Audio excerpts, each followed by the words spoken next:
Hello, welcome back to HR Horrors. I'm George Akel, and today we're going to be looking at the case of Slippery Bill.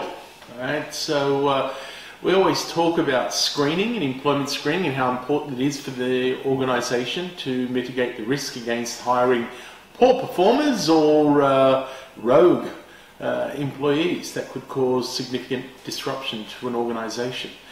Now, what had happened was Bill was hired at a very technical organisation, an organisation that hires only the best in this specific field, a highly technical field. It requires significant experience and training and qualifications. So Bill had worked there for 6 months, and all of a sudden the business started to get significantly concerned about what was going on. You see, Bill had made significant errors, had begun to cost the organisation lots of money and lots of reputational loss with its clients through poor services and poor productivity.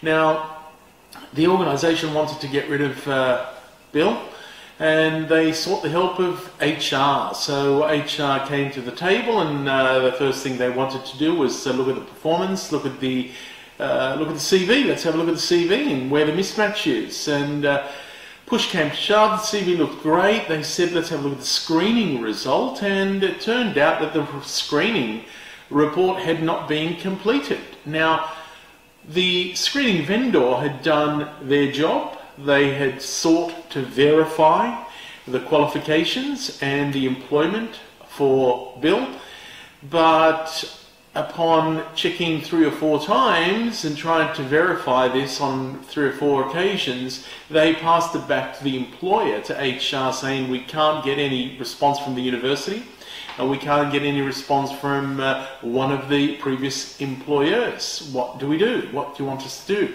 Now, HR filed it away to hard basket, obviously not the appropriate processes in place, and it's now come home to roost. Now, looking at that, they got Bill in and they asked him some questions around his qualifications, why he hasn't been forthcoming with his certificates, and why the university won't confirm his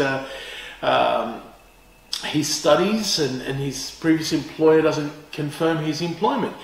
And as it turned out, push came to shove. Slippery Bill realised quickly that the gig was up, and he confirmed that he had enrolled at that university, but he hadn't completed the degree. He dropped out after, I think, a semester or so.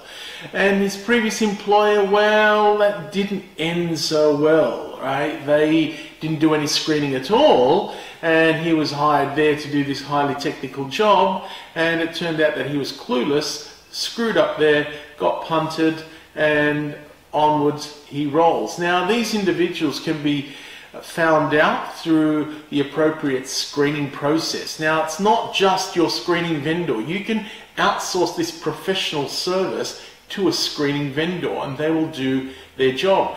But you can't outsource the responsibility. Your organisation and HR in particular, the recruiters, the business partners, need to understand their responsibility. They need to ensure that everything has been verified. They need to ensure that whether there's a red, amber or green flag on the screening report, that they escalate it or address it appropriately.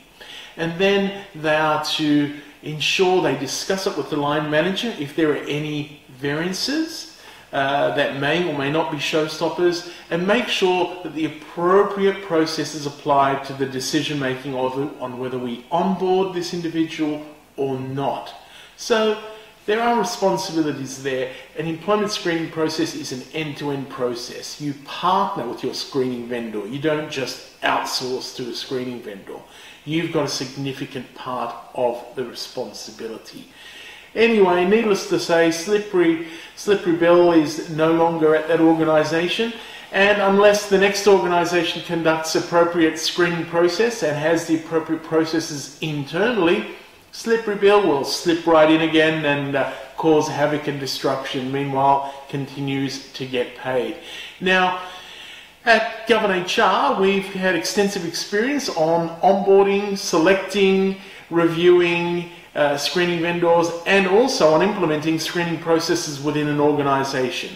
So if you like this video, click like down below, subscribe to the YouTube channel so you get the latest videos when they come through. Please look at our website. If you've got any questions on this, you need some help with this, feel free to contact us for an obligation-free, cost-free introductory discussion where we can see where we can help you. And also, if you've got any comments on this or anything else, please comment below. We really would like to hear from screening vendors, what their thoughts are on this and on their thoughts around the partnering with HR rather than simply outsourcing. So thank you very much. Cheers and goodbye.